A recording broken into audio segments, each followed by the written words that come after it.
इतिहास की बात आप करिए, मैं वर्तमान की बात करना चाहती हूँ। आपको तो एक बहाना चाहिए, आपको तो एक बहाना चाहिए। पूरे परिवार का नाम गिनवा देते हैं। अरे अपनी जिम्मेदारी खुद लीजिए। 11 सालों के लिए तो सत्ता में आप हैं, लोगों को मार डालते हैं और आप उनको शरण दे रहे हैं। क्यों दिया शरण? इसका जवाब क्यों नहीं दिया है एक भी भाषण में? जैसे ये बात उठी, शरण की बात की, हमारे गृह मंत्री जी ने इतिहास में चले गए। नेहरू ने क्या किया, इंदिरा गांधी ने क्या किया, यहां तक कि मेरी मां के आंसुओं तक चले गए। लेकिन इस सवाल का जवाब नहीं दिया कि ये सीज फायर हुआ क्यों, ये जंग रुका क्यों, और तब क्यों रुका जब दुश्मन के पास कोई चारा नहीं था हमारी श्रेय में आने के बजाय। श्रीमती प्रियंका गांधी वाड्रा। आदरणीय अध्यक्ष महोदय, मैं आपको धन्यवाद देना चाहती हूं कि इस महत्वपूर्ण मुद्दे पर आपने मुझे बोलने का मौका दिया। ये अलग बात है कि सत्ता पक्ष के लोग सब मेरे बोलने से पहले ही भाग गए। आइए आइए, आपको देख के मैं खुश थी कि आप वापस आ गए। सबसे पहले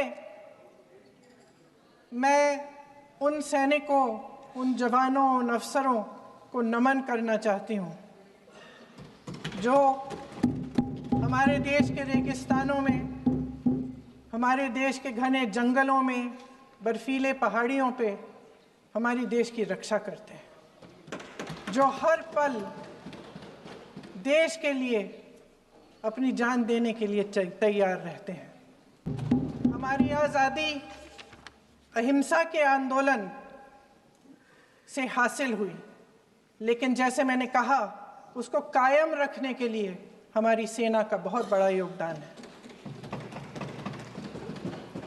अध्यक्ष महोदय, कल मैं सदन में बैठी हुई सबके भाषण सुन रही थी। आदरणीय रक्षा मंत्री महोदय ने बोला, सत्ता पक्ष के कई मंत्रियों ने बोला। 1 घंटे का रक्षा मंत्री जी का लंबा भाषण था। सुनते सुनते एक बात मुझे बहुत खटक रही थी। उसके बाद जब दूसरे भाषण भी सुने आपके सत्ता पक्ष के, तब भी ये बात बार बार मेरे मन में आ रही थी कि सारी बातें कर ली, ऑपरेशन सिंदूर की बात कर ली, आतंकवाद की बात कर ली, देश की रक्षा की बात कर ली, इतिहास का पाठ भी पढ़ा दिया, लेकिन एक बात छूट गई। उस दिन 22 अप्रैल 2025 को जब 26 देशवासियों को अपने परिवार के सदस्यों के सामने खुलेआम मारा गया, तो ये हमला कैसे हुआ, क्यों हुआ?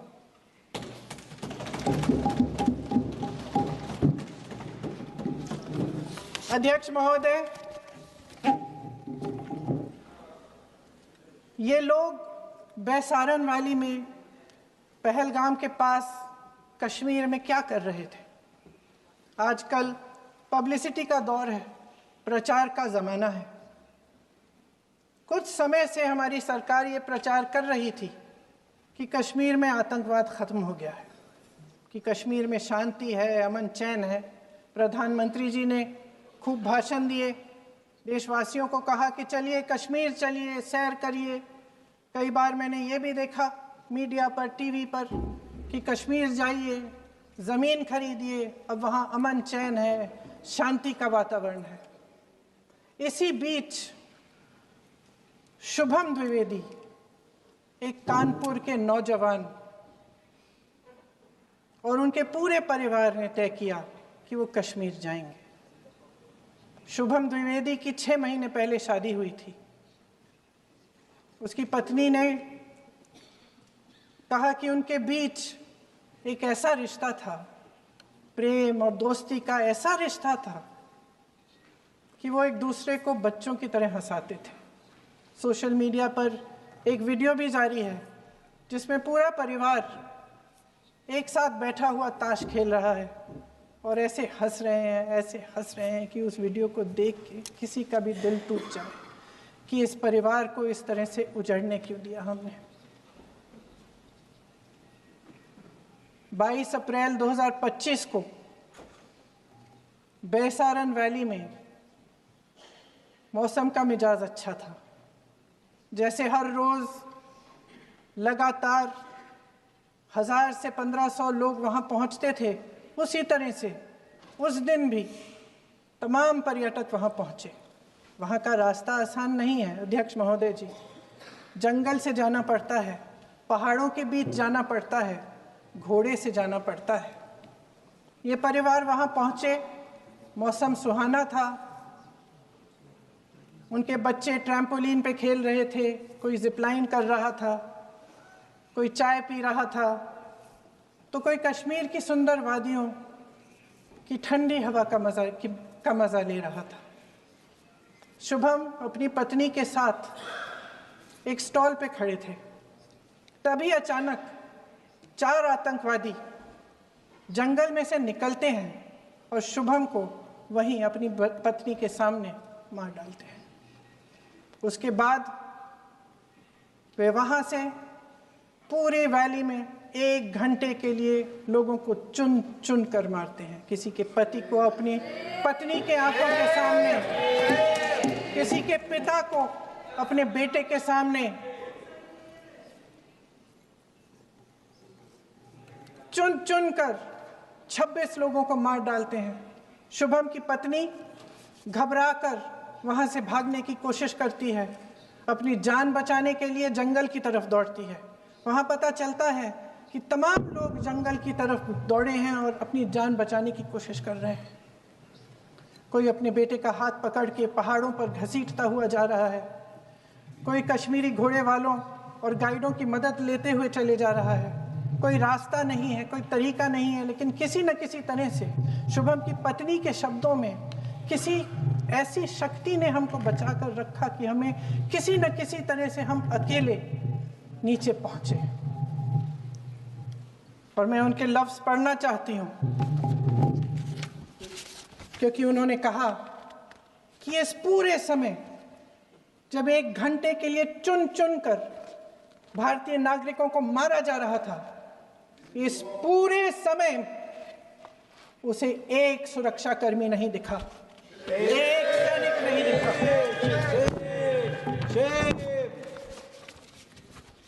शुभम की पत्नी ने कहा, कोट, मैंने अपनी दुनिया को खत्म होते हुए देखा।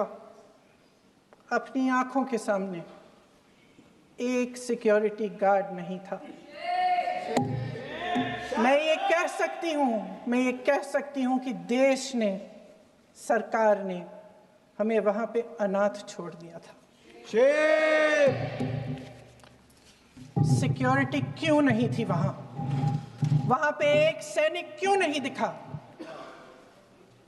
क्या सरकार को मालूम नहीं था कि यहां रोज 1000 से 1500 पर्यटक जाते हैं?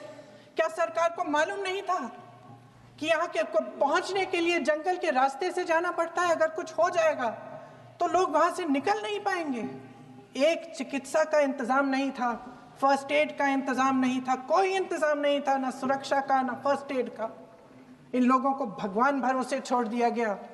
ये लोग वहां पे इस सरकार के भरोसे गए और इस सरकार ने उन्हें भगवान भरोसे छोड़ दिया।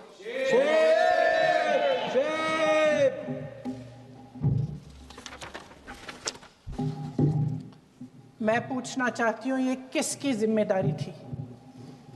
इस देश के नागरिकों की सुरक्षा की जिम्मेदारी किसकी है? क्या इस देश के प्रधानमंत्री की नहीं है? क्या इस देश के गृह मंत्री की नहीं है? क्या इस देश के रक्षा मंत्री की नहीं है? क्या एनएसए की नहीं है? अध्यक्ष महोदय, पहलगाम हमले से सिर्फ 2 हफ्ते पहले हमारे गृह मंत्री महोदय जी कश्मीर गए थे। किस लिए गए थे? जो सुरक्षा की व्यवस्था है इसको देखने के लिए गए थे। इसको रिव्यू करने के लिए गए थे और उन्होंने वहां कहा कि आतंकवाद पर विजय प्राप्त हुई है। ये 2 हफ्ते पहले है। 3 महीने बाद JNK के गवर्नर साहब एक आम इंटरव्यू में ऐसे ही चलते चलते कह देते हैं कि हाँ, बैसारन वैली में बहुत लापरवाही हुई और इसके लिए मैं जिम्मेदारी लेता हूँ। ऐसे ही चलते चलते, और वो बात होती है, ख़त्म भी वहाँ होती है और वहीं ख़त्म हो जाती है। उनसे जिम्मेदारी ली भी नहीं जाती, कोई सवाल नहीं उठाता, कोई जवाब नहीं देता। अध्यक्ष महोदय, उस हमले की जिम्मेदारी एक आतंकवादी गुट जिसका नाम TRF है थोड़े दिनों बाद लेती है। कौन है ये TRF? 2019 में ये गुट बना। 2020 में इसने कश्मीर में आतंकवाद का काम शुरू कर दिया और अप्रैल 2020 से लेकर 22 अप्रैल 2025 तक इन्होंने 25 आतंकवादी हमले किए। गृह मंत्री महोदय ने जब UPA सरकार के समय के आतंकवादी हमले गिने तो लगभग 25 गिनवाए थे अभी अपने भाषण में। इस गुट ने कश्मीर में 25 हमले 2020 और 2025 के अंदर एक पूरी लिस्ट है इन हमलों की। मेरे पास इतना समय नहीं है इसलिए मैं एक एक को नहीं पढ़ना चाहती, लेकिन मैं इतना कहूंगी कि इनमें रियासी का हमला भी था 2024 का, जिसमें 9 लोग मारे गए और 41 लोग घायल हुए। कुल मिलाकर 2020 से लेकर 22 अप्रैल 2025 तक TRF ने 41 सेना और सुरक्षा कर्मियों की हत्या की, 27 सिविलियन की हत्या की और 54 लोगों को घायल किया था। भारत सरकार ने TRF को आतंकवादी संगठन का दर्जा कब दिया? 2020 में दिया, 2021 में दिया, 2022 में दिया, 2023 में दिया। 3 साल बाद, 3 सालों के लिए ये आतंकवादी गतिविधियां कर रहे हैं और आप इनको आतंकवादी संगठन तब कहते हैं 2023 में? इसकी क्या वजह थी? ये सब सरकार के संज्ञान में था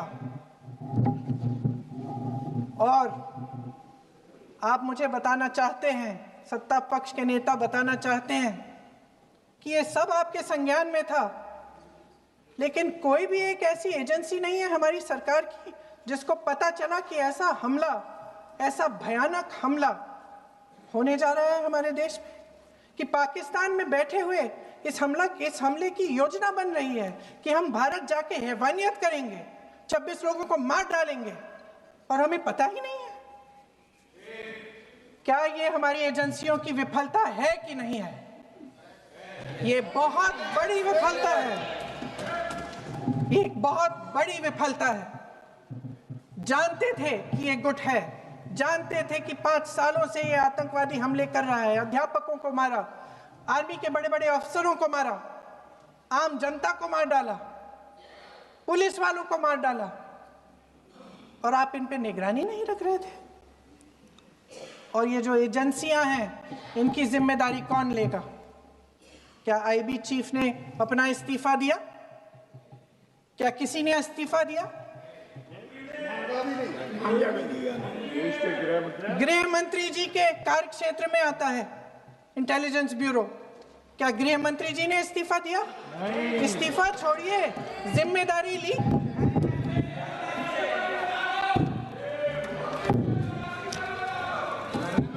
साहब देखिए,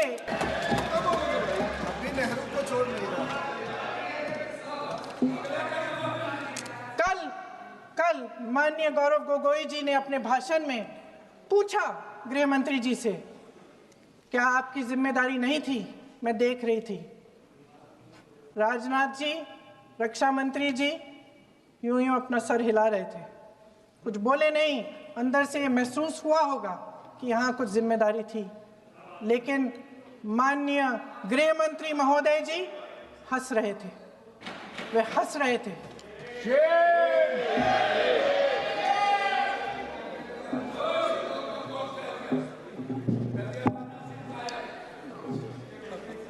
महोदय, कल सत्ता पक्ष और आज भी सत्ता पक्ष के नेताओं ने 2008 के मुंबई के हमलों का जिक्र किया, बार बार कहा कि मनमोहन सिंह जी की सरकार ने कुछ नहीं किया। ये तो जानकारी होगी ना कि उसी समय जब वो आतंकवादी हमला चल रहा था तभी उन आतंकवादियों को मार डाला था, एक बचा था और उसको भी फांसी दे दी थी 2012 में। महाराष्ट्र के मुख्यमंत्री ने इस्तीफा दिया। देश के गृह मंत्री ने जिम्मेदारी लेकर इस्तीफा दिया। एक जवाबदेही थी पब्लिक के प्रति, एक जवाबदेही थी इस देश की जनता के प्रति, इस देश की धरती के प्रति।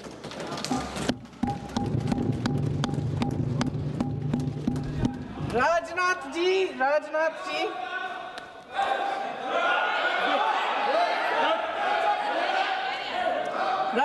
जी तो पुलवामा, उरी और पठानकोट के समय गृह मंत्री रहे थे। आज वे रक्षा मंत्री हैं और हमारे गृह मंत्री महोदय श्री अमित शाह जी के नाक के नीचे पूरा मणिपुर जल गया, दिल्ली में दंगे हुए, पहलगाम में हमला हुआ और आज भी वे उसी पद पर बैठे हैं। क्यों? अध्यक्ष महोदय, बमबारी से अखबारों के हेडलाइन बनते हैं, मगर कहानी सुरक्षा में की चूक में भी है। आज देश खोखले भाषण नहीं सुनना चाहता, देश जवाब चाहता है, तसल्ली चाहता है कि सच उससे छिपाया नहीं जाएगा। देश जानना चाहता है कि उस दिन अप्रैल 22, 2025 को क्या हुआ और क्यों हुआ। आप तो खुद अपनी पीठ थपथपाने में लगे रहते हैं। सेना, देश, संसद से सच छुपाते हैं।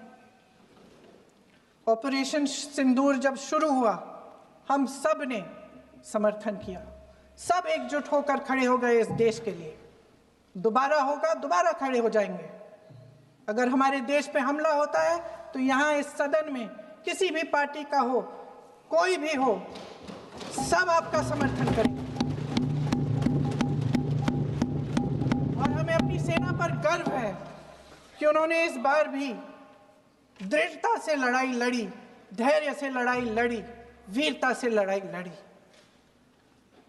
लेकिन इस ऑपरेशन का सिंदूर का क्रेडिट, उसका श्रेय तो हमारे प्रधानमंत्री जी चाहते हैं।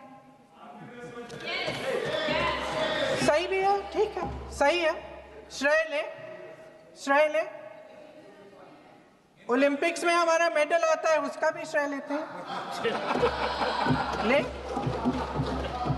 लेकिन सिर्फ श्रेय लेने से नहीं होता नेतृत्व, जिम्मेदारी भी लेनी पड़ती है।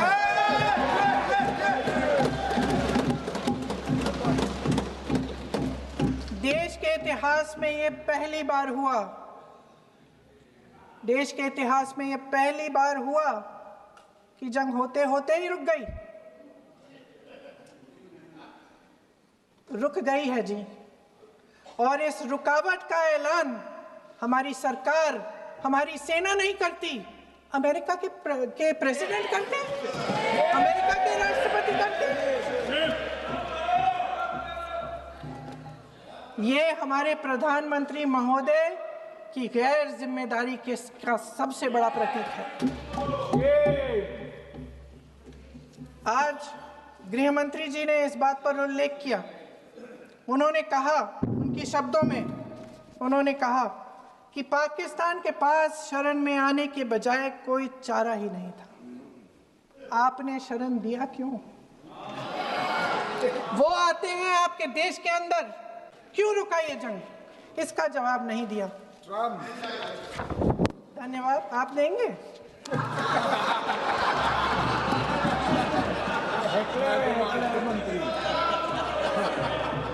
देना भाई, देना। आपको टाइम मिलेगा तो, टाइम नहीं मिलेगा आपको शायद। वैसे महोदय, मेरी माँ की आंसू की बात किए मैं इसका जवाब देना चाहती हूँ। मेरी माँ के आंसू तब गिरे जब उनके पति को आतंकवादियों ने शहीद किया, जब वे मात्र 44 साल की थी। और आज अगर मैं इस सदन में खड़ी हूँ और उन 26 लोगों की बात कर रही हूँ, मैं इसलिए कर रही हूँ क्योंकि मैं उनका दर्द जानती हूँ, महसूस करती हूँ।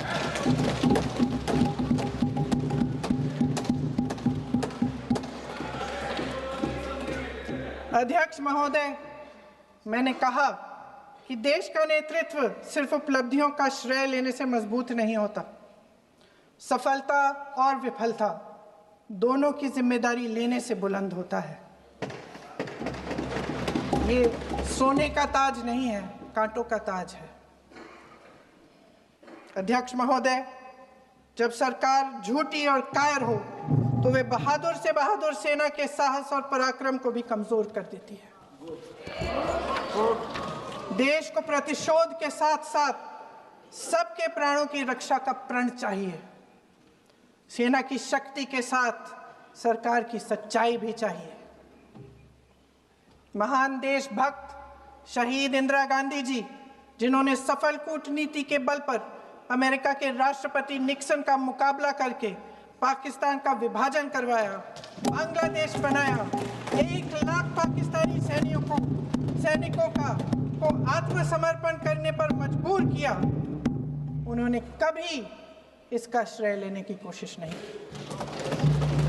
ऑपरेशन सिंदूर का मकसद अगर पाकिस्तान को सबक सिखाना था तो शायद ये मकसद अभी अधूरा है, क्योंकि हमारी कूटनीति विफल रही है।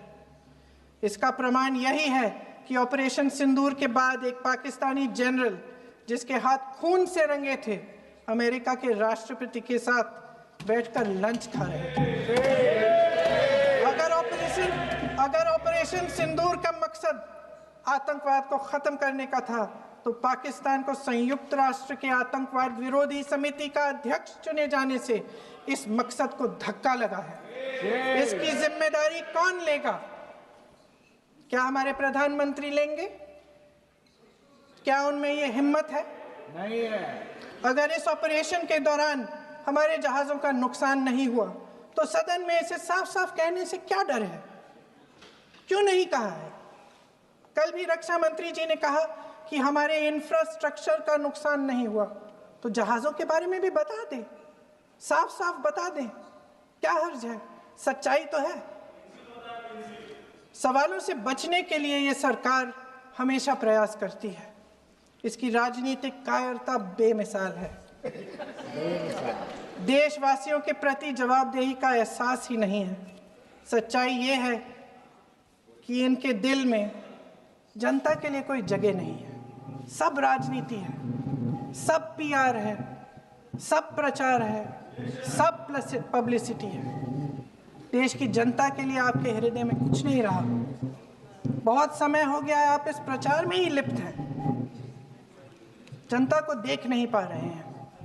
जी मानिए। जो पहलगाम में हुआ, खत्म करती हूँ, जो पहलगाम में हुआ उससे हर एक देशवासी के दिल पे चोट पहुंची है। हिमांशी नारवाल की गुहार ने हम सबको शर्मिंदा किया है। इसीलिए मैं आज यहाँ खड़े हुए एक आखिरी बात करना चाहती हूँ।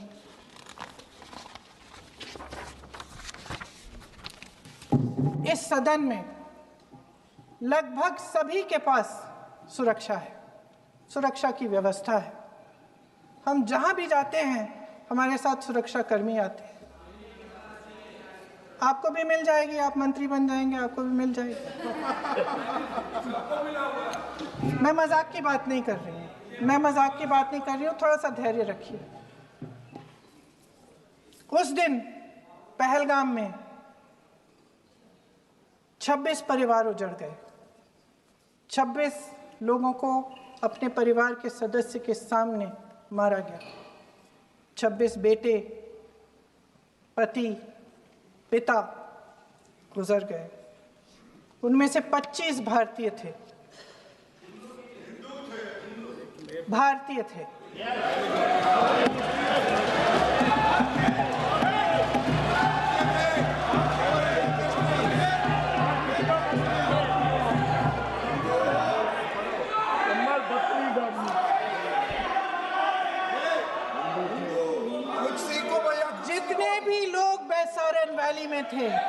और जो 25 भारतीय मारे गए उनके लिए कोई सुरक्षा नहीं थी, कोई सुरक्षा नहीं थी। आप कितने भी ऑपरेशन कर डालें, आप इस सच्चाई के पीछे छुप नहीं सकते, इसे नकार नहीं सकते। आपने उनको सुरक्षित नहीं किया। कोई शर्म नहीं है, कोई शर्म नहीं है, कोई शर्म नहीं है और ना कभी होगी। सुन लीजिए, सुबह भी मैं शिव मंत्र बोल के आई हूं। इनको क्या पता शिव मंत्र क्या है? शिव मंत्र खत्म कर लूं अपना भाषण? शिव मंत्र। दोस्तों 22 अप्रैल 2025 को श्रीनगर के पहलगाम में जो मिलिटेंट अटैक हुआ था, जिसमें 26 निर्दोषों की जान चली गई, जिसमें 25 भारतीय शामिल थे। इस आतंकवादी हमले की जो जिम्मेदारी थी वो टीआरएफ ने ली, जो कि एक आतंकवादी ग्रुप है, एक आतंकवादी समूह है। इस चीज को प्रियंका गांधी ने संसद भवन में बोलते हुए सरकार की बखिया उधेड़ कर रख दी। उन्होंने ये कहा कि कोई भी अकाउंटेबिलिटी नहीं, कोई भी रिस्पॉन्सिबिलिटी नहीं, और इतने सारे जो निर्दोष लोग मारे गए उन्हें सरकार ने अनाथ छोड़ दिया। कानपुर के अभय द्विवेदी की मौत का जिक्र करते हुए उन्होंने ये तक कह डाला कि उन्होंने ये कहा कि हम वहां पर अनाथ थे और हमारे लिए सुरक्षा के लिए कोई एक व्यक्ति भी नहीं था। सरकार की जिम्मेदारी का, इस तरीके का जवाबदेही का प्रश्न चिन्ह उठाते हुए उन्होंने ये तक कह डाला कि वो बार बार हमारे माता के आंसुओं के बारे में प्रश्न चिन्ह उठाते हैं। जब भी कोई प्रश्न उठता है तो वो नेहरू जी से लेकर पुराने पूरे खानदान तक का नाम जोड़ लेते हैं, लेकिन हर चीज का श्रेय लेने में वो पीछे नहीं रहते। उन्होंने ये कहा कि जब मुंबई में आतंकवादी हमला हुआ था तब उस समय गृह मंत्री ने हमारा इस्तीफा दिया था, और उन्होंने ये तक कह डाला कि उन आतंकवादियों को तत्काल नेस्तनाबूद किया गया। उन्होंने तत्काल उन सभी आतंकवादी घटनाओं पर एक रोकथाम लगाई थी।